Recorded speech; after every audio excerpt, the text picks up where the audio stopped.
Nick, can you see what the hell you're doing? No. All right, you want to start. Let's go. 3.8 out of 5. Whoa, no! That just doesn't work for us. Sound, speeding, camera, rolling, scene 80, take 303, mark. No half, stars on take 303. No half, stars on take 303.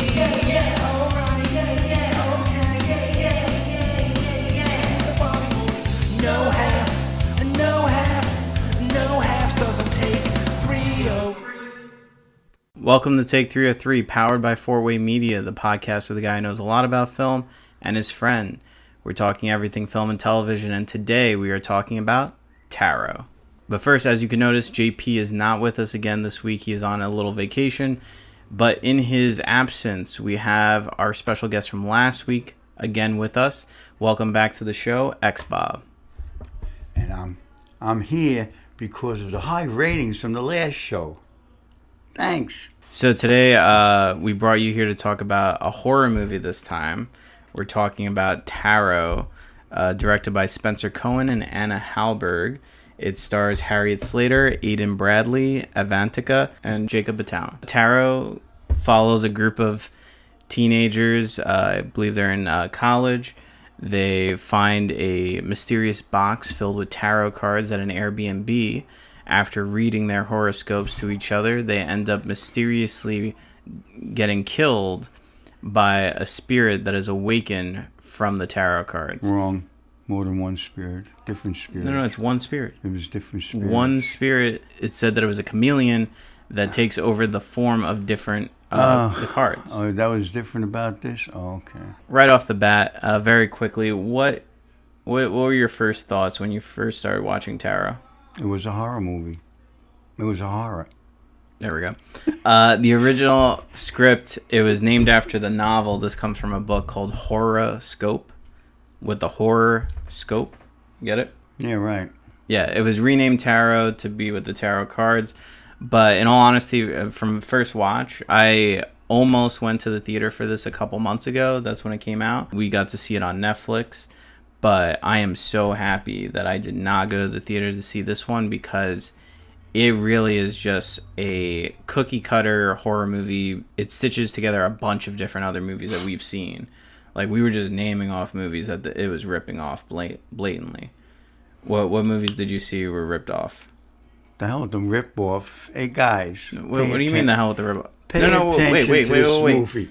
Talk about what I'm... This movie is so obvious that I had the whole thing Can you just answer the question? There was a reason I asked the question. You're supposed to answer it. Oh, what is it like? Don't go off topic. Friday the 13th, Freddy Krueger's movies, those movies where they were supposed to die. What was the name of those movies they were supposed to die? They didn't. The Ring? Not The Ring. You'll die in 7 days. No, that other one. They were on a plane. They didn't go on a plane. Oh, Final Destination. Final Destination. Yeah, it's always the teenagers that always get killed off one at a time. And as soon as you see this movie, you got to start laughing, because the movie makes, like all the other movies, make teenagers look like complete morons. Who in their right mind is going to go to a B&B, go to the basement, and find a secret room where they have all these oddities and old little things, and then find a box, and on top of the box is a pentagram.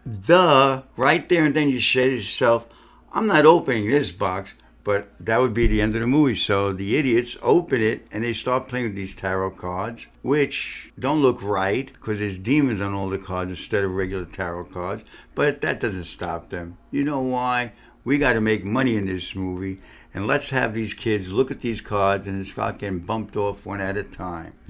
So what's different from this movie? I don't have no damn idea. It's like every other movie. Well, it's funny because you said, what kind of people are going to go into the basement of a house and then see all these trinkets. People. It's like every other movie. But the thing is, no, that's an exact scene from Cabin in the Woods. See? The only thing is Cabin in the Woods was making fun of horror movies. It was a satire of horror movies. So, like, they went down into the basement and they are looking at all these different trinkets. This was supposed to be funny? No. I mean, it had, like, comic relief, but it wasn't supposed to be a satire. It ended up being a joke of itself. But Cabin in the Woods, do you remember that one? No. All right. Cabin in the Woods is a great movie. If you haven't seen it, definitely check it out.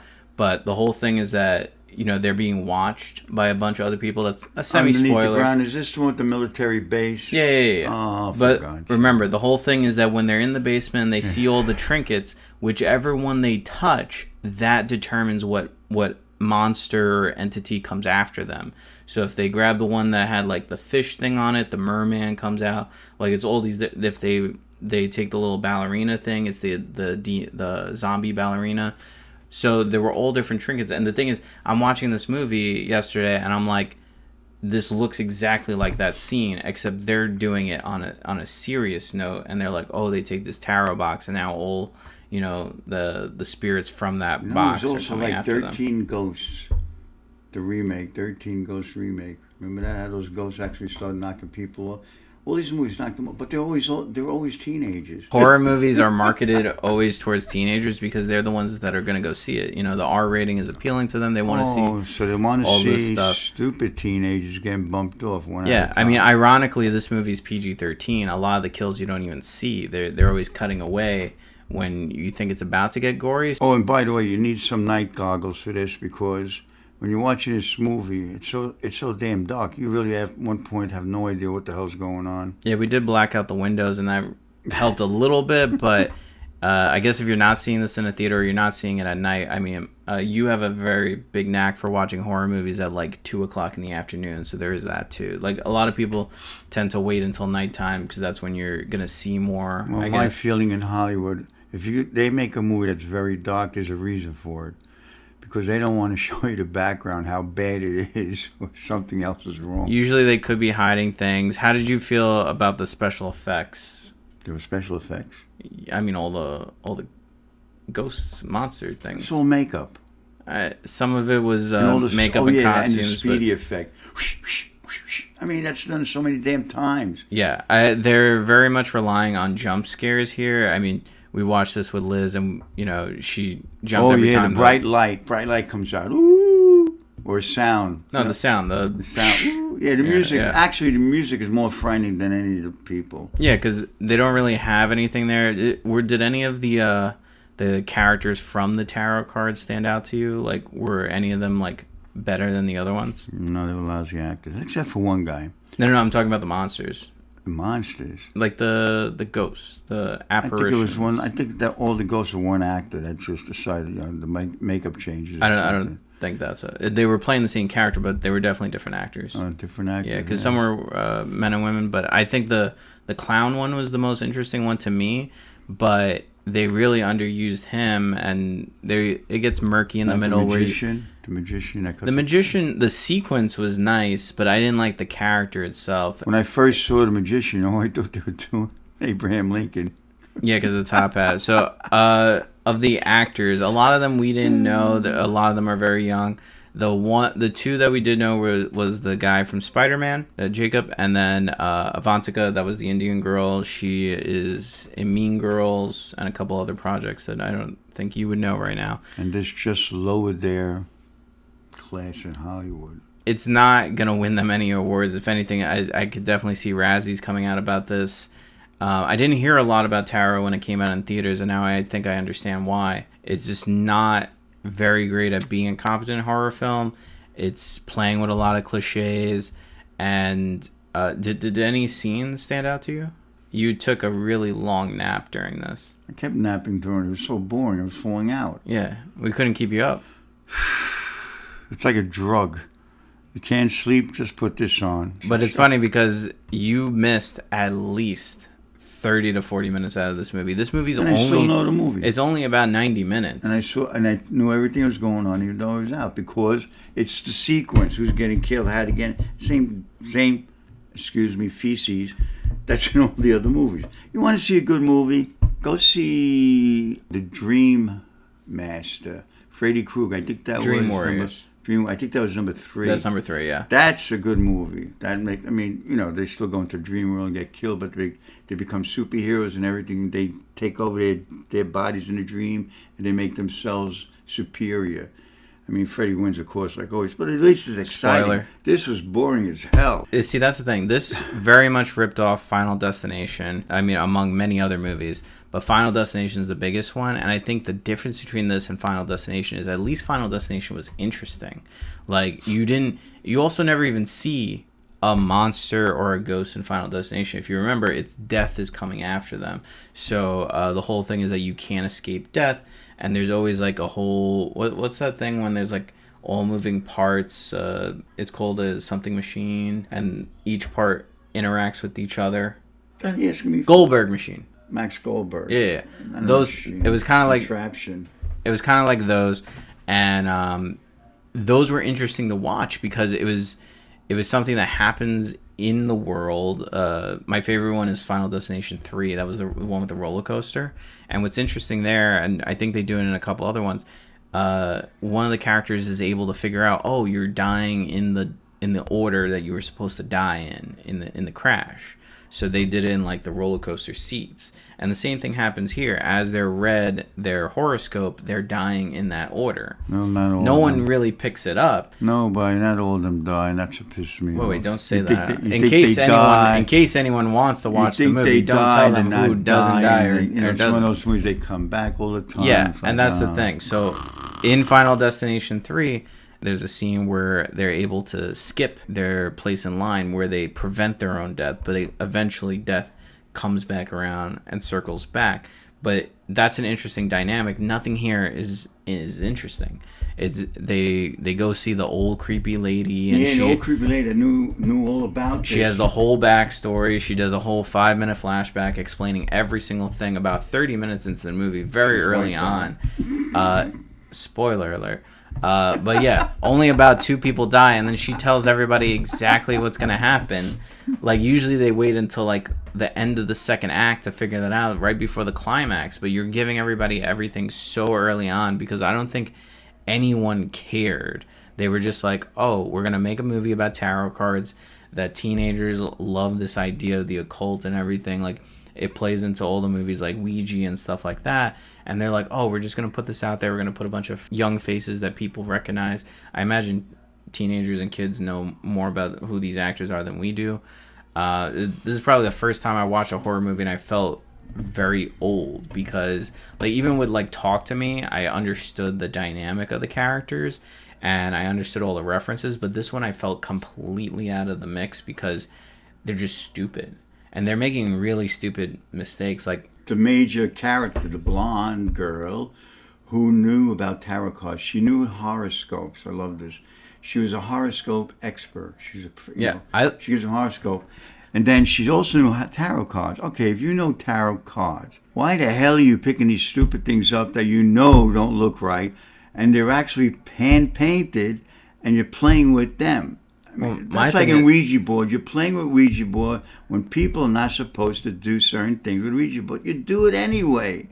It's amazing. You know, how many kids out there, you teenagers out there, are stupid enough to go into an old crummy old house, go to a basement, see things on the shelves, and actually start taking these things off and playing with them, especially if they have the sign of the pentagram on them, or, you know. And the door leading down to the basement said, do not enter. Like, there were so many literal signs, like... It's like that commercial on TV. Remember the commercial on TV? Teenagers come. They were making fun of the Yeah. They come out. I know that one. And they go, "Oh God, where are we going to hide?" And there's a garage with pitchforks and chainsaws and everything. And they're like, "Let's go and there." They go there. It's like, okay, this is what we do. One time when I was teaching, I remember there was this older lady in the building, and she was there for the teachers to coach them.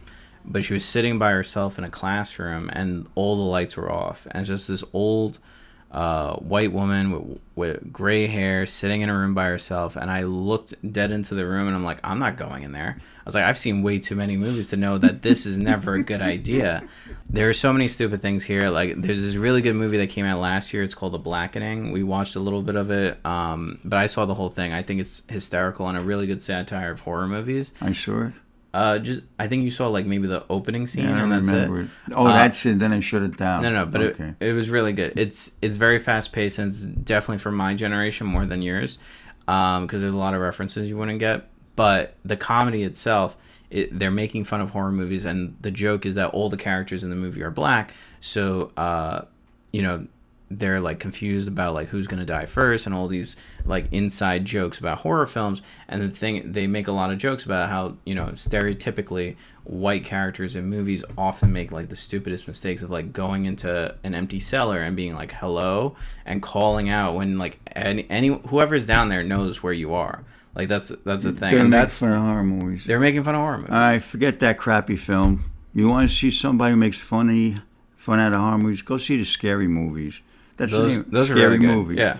With the Wayland brothers. Wayans Brothers. Right, Wayland, what the hell? Those are good. All right, those are funny. They make fun of every movie you could think of. Poltergeist. They did Poltergeist, yeah. The Exorcist. Scream. yeah, If you know what I did everything. last summer. Those were great And satire movies. you could see them. They don't have dark stuff. You could, relate with it. Some of the movies that come out now, you can't relate with. Remember Santa Claus? They said it was terrible. Crap. All right, this is even worse. This is terrible crap. Yeah, and I it think we smells were a bad. little bit too harsh on Violent Night because No, I this wasn't. this one feels like we need to invent a new star system in order to rate it. Were there any highlights to this movie? Any positives? Because we've been talking a lot of Yeah, it made crap about me it. relax. It made me relax so I could sleep for a So it while. gave you a good nap. Yeah, that good was, nap. that was it. If I would have paid for this movie, I would have went to the box and give my damn money back. And Yeah, yet people go out there and make money on. I mean, they're gonna see this no matter what. People are gonna make money off it, and let's play the same game we played last week. I'll tell you the budget for this film. Actually, you could guess that too. $50. No, Oh, take a guess. I'll give you a hint. It's under 10 under $10? million. Under 10 million. Under 10 million. Somebody got ripped off. Or somebody got a good tax write-off. All right, 1 million. No, Less? more. They got ripped off. They really wasted their money. Who paid for this? This is Sony Pictures and Screen Gems. People with some big names here. They spent $8 million on the movie. How much did it make? $49 million. Wow, big hit. Does that include the money they take for the commercial? Do they put commercials? They don't TV? put that on there or anything. They say the commercials when a movie comes out and they put the TV commercial on, it's double their budget. So if it's $8 million to make, they probably spent $8 million for commercials, all that advertising and everything. So that's $16 million. So they made a little money. I mean, they made double their budget. A lot of More than double. There's a lot of suckers out there to watch this stuff. That's the thing. Word of mouth doesn't work. Horror movies like this will always make money. I think it's called high concept, low plot, that kind of thing. Like we see these movies every year. You get the tarot cards, or you get a Ouija board. You get a phone call. a doll. You get You get a phone VCR. call, VCR, whatever. Tape. Like some type of item that can be, scary in a sense. Like they had that one last Annabelle. That was good. Chucky, Annabelle. What about that one with the time travel where she does Groundhog Day and read Happy Death Day? I think you only saw the first one. Yeah, Those were really good. Those were fun. They're not memorable. But they're always about like a specific thing that you could like. It's all about the elevator pitch with these movies. They have to sell something in less than 10 seconds, and they're like, "Oh, let's make a horror movie about creepy haunted tarot cards." And then the studio is like, "Here's $8 million." So why don't you go Stuff you to a want. studio and tell them I can make a horror movie? Well, you have to have the writing and you have to have a manager and all that stuff. So it's not as easy as we're making it seem, but if you're in the right room at the right time and you can pitch an idea, that's all you need. Let's pitch an idea right now. We need to let's not do it right now while we're on they'll camera. steal it. and- That's yeah. right. People will steal it off us. So let's go into our final thoughts and ratings. You can go first. Guys, it's terrible. Whatever you want. I would say, I got it. It's 1. -1. Okay, we win. -1. What? They don't know what -1 means out there? I mean, they learn something. But tell them why. -1, because it's close as it's after 0. No, tell them what you didn't like about the movie. Sum it up. The whole thing, the acting sucked. Tell them, not me. The whole screenplay was, the music was that was the scariest thing was the music. That's nothing else was. This is 100% a cookie cutter film. Nobody cared about this film. There's no way you can say that you did. And if you did, you were lying. This is 100% a cash grab. It's a way to make a quick buck. Honestly, I'm not even sure if this is the worst horror movie of the year, because you haven't been to the theater. You've been to the theater a couple times this year. There wasn't many horror movies out there. No, there were a lot. Joe and I have seen a lot of really bad movies this year. There was Imaginary. That was That's the one. why I don't go. That was the one with the teddy bear. Then there was the one with the ghost pool. Oh, where the there big teddy bear from Comic-Con. No. Yeah. That was last year. That was Five Nights at Freddy's. But you missed the one with the ghost pool. There was a ghost in this family's pool. Wow. And it was like, just don't go in the pool and you'll be fine. No, that's So, no people. It's go definitely in. neck and neck with the ghost pool. I really have to go back to my notes to see if this is the worst horror movie of the year. It's definitely in contention. But definitely there is nothing here worth praising. The acting is terrible. The sound effects are bad. Costume design is somewhat okay, but the What lighting costume design? They had clothes. There was no costume. of the ghosts, Oh, the ghost, yeah. except for the fact that you couldn't really see anything because it was just Right, so it's dark. dark. The cinematography really didn't help it there. This is overproduced, overdone horror, if you can call it that. So for that, It was a horror. it was a horror, so I'm going to give it a 1 out of 5. And by the way, if there's any producers out there who make movies and are listening to this and want some really great ideas, give us a call or text us, and I guarantee one thing: one or two of those ideas can make you millions. What did they do with $8 million? That's my question. I would like to see the budget breakdown of this movie. If How anyone come you get an has it. old movie Talk like to Gone me. with the Wind? Hey, like Gone with the Wind, big movie. Wizard of Oz, great movie, and you see the credits at the end of the movie. It's like 1/10 of the credits, amount of credits in a movie like this. Well, I don't think the amount of people have changed. I think just the amount of people that have contracts and unions that demand that their names go at the end. That's the difference here. Because you can't tell me that Ben-Hur was made with a crew of 10 people. That's not at all how that happened. Is that how it works today? So everybody has to get a little taste of it, huh? Yeah. Nobody in 1930 was going to sit for 10 minutes after a movie and say, oh, is there a post? I mean, they would have like the transatlantic accent, and they were like, oh, let's stay for the 30 extra minutes to see if there's a post-credits scene. Like, they didn't say they that. didn't do that in the 70s, but they did something even better, the outtakes. Well, this has been an episode of Take 303. Thanks so much for watching, and thanks again to our special guest, Xbob Gamer, for joining us again. Make sure to like and subscribe on his YouTube channel, X-Bob Gamer. There's 48 awesome episodes that you definitely should check out. JP should be back with us next week.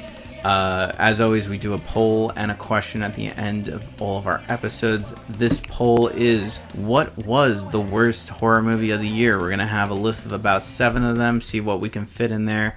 But specifically, what was the worst of the worst horror-wise? And then the question of the week is, what is the best satire of horror movies? Make sure to like and subscribe to Take 303 on Spotify, YouTube, Apple Podcasts, wherever you are watching. We will be back next week. We will be covering Alien Romulus. We will see you next time. Bye-bye. Except me. Take care, guys.